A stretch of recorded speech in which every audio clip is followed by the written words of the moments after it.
आज हम बात करेंगे वेरिकोज वेन्स के से रिलेटेड कि हम क्या क्या होम रेमेडीज कर सकते हैं या फिर क्या एक्सरसाइजेज कर सकते हैं और क्या डाइट मॉडिफिकेशंस कर सकते हैं जिससे कि वेरिकोज वेन्स को ट्रीट किया जा सके। देखिए, वेरिकोज वेन्स बेसिकली क्या है कि एक जेनेटिकली बीमारी है, प्लस में लाइफस्टाइल चेंजेस की वजह से वो बीमारी, जिसमें मेनली क्या होता है कि जो लोग लंबे टाइम तक खड़े रहते हैं, पूरे दिन जिनका काम ऐसा है कि जिनको खड़े रहना पड़ता है, तो उनके पैरों में ग्रेविटी की वजह से क्या होता है कि ब्लड नीचे आ जाता है, वाल्व खराब हो गई वेन्स की, जिसकी वजह से क्या होगा कि वो नसें फूलने लग जाती हैं, जिससे कि लोगों को पैरों में दर्द, जकड़न, सोजन, ये सारी चीज़ें सिम्टम्स होने शुरू हो जाते हैं। अब हम बात करेंगे कि इसमें हम क्या मॉडिफिकेशन कर सकते हैं जो हम हमारे घर पर ही कर सकते हैं, जिसकी वजह से कि उसके प्रोग्रेशन को रोक सकते हैं, या फिर मैं ये कहूँ कि जो उसकी वजह से हमें प्रॉब्लम्स हो रही हैं, सिम्टम्स आ रहे हैं, जो उनको हम कम कर सकते हैं। लाइफस्टाइल चेंजेस में सबसे पहले हम बात करेंगे कि जो हमारा मेन रूट कोज है कि जो लॉन्ग स्टैंडिंग या लॉन्ग सीटिंग की हमारी प्रॉब्लम है, उसको हम ठीक करेंगे। ठीक कैसे करेंगे?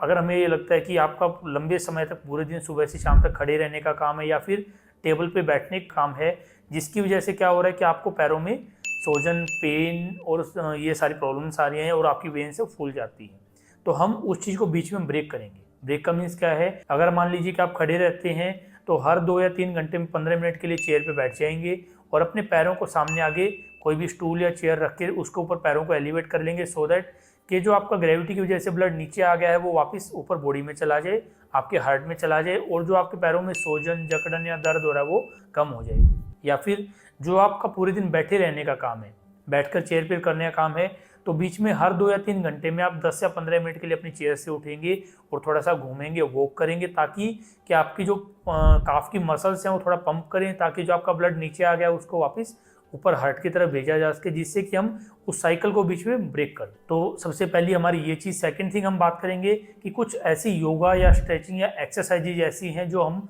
काफ मसल्स की करते होते हैं। स्पेशली काफ मसल्स की जो एक्सरसाइज है, काफ मसल्स को जब हम स्ट्रेंथनिंग एक्सरसाइज करेंगे, या फिर आप अगर योगा टीचर से बात करेंगे तो योगा के अंदर 7 या 8 ऐसी योगा हैं जो स्पेशली लेग्स के लिए होते हैं, जिसमें आप अगर जब हम लेग को कंप्रेस करेंगे, स्ट्रेच करेंगे, जिससे हमारी लेग्स की वेन्स है वो कंप्रेस होंगी और हमारा जो ब्लड है वो ऊपर जाएगा, जिससे क्या होगा कि वेन्स के अंदर जो भी हमारा डायलेटेशन है, जो हमारी नसें फूल गई हैं, जो सिम्टम्स हैं वो हमारे कम हो जाएंगे। थर्ड थिंग फिर हम बात करेंगे कि ओबेसिटी, कि हमने ये चीज़ देखा है कि जिन लोगों में जो ओबीज लोग होते हैं, जो मोटे लोग होते हैं, उनमें वेरिकोज वेन्स की प्रॉब्लम बहुत ज़्यादा पाई जाती है। तो हमें एक उस साइकिल को भी तोड़ना होगा कि अगर हम अपना वेट रिड्यूस करेंगे, अगर हम ऐसी चीज़ें खाएंगे जिससे कि हमें फैट कम मिलेगा, जिससे हमारा कि बॉडी का वेट कम होगा, जिसकी वजह से भी कि हमने देखा है कि अगर हम ओबीज पेशेंट्स का, फैटी लोगों का अगर हम वेट कम करवा देते हैं तो उनमें भी वेरिकोज की प्रॉब्लम से काफ़ी हद तक कंट्रोल या रुक जाती है, वो प्रोग्रेस रुक जाता है। कुछ फिर हम डाइटरी चेंजेस करेंगे, जैसे कि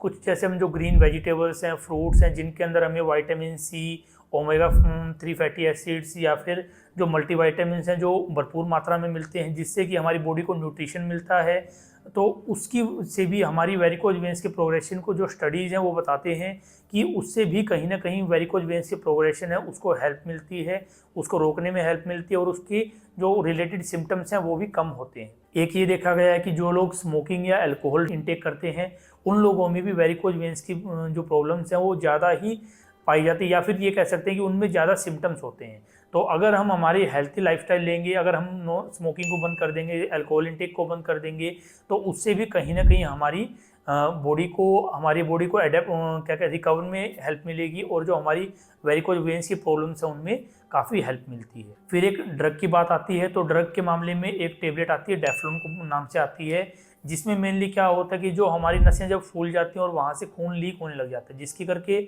हमारी स्किन के अंदर कलर चेंजेस आते हैं। तो स्टडीज़ के थ्रू ये भी देखा गया है कि जब हम वो मेडिसिन लेते हैं, ब्लड जो हमारा स्किन के अंदर डिपॉजिट हो रहा है वो उस ब्लड फ्लो को एब्जॉर्ब करवा देते हैं, वो ब्लड फ्लो को ऊपर वापस ले जाते हैं, जिससे कि स्किन के चेंजेस है वो कम होते हैं या उनका प्रोग्रेशन रुक जाता है। कंप्रेशन स्टोकिंग से बहुत एक अच्छे रिजल्ट्स देती हैं, और मैं ये कहूँगा कि अगर रोकना है हमें प्रोग्रेशन को या फिर उनके सिम्टम्स को कम करना है, तो अगर हम जैसे सुबह की बात करें कि जब हम लोग सुबह उठते हैं, नहाकर रेडी हुए, तब हमने स्टोकिंग्स को पहन लिया, पूरे दिन जब हम काम कर रहे हैं तब हमने स्टोकिंग्स को पहन के रखा, और जब रात को सोते टाइम पे हमने स्टोकिंग्स को निकाल दिया, तो इट विल हेल्प। ये एक शॉर्ट टाइम में काम नहीं करेगा, बट हाँ अगर हम 3 to 6 मंथ कॉन्टिन्यूसली अगर स्टोकिंग्स को पहनते हैं तो definitely it will help to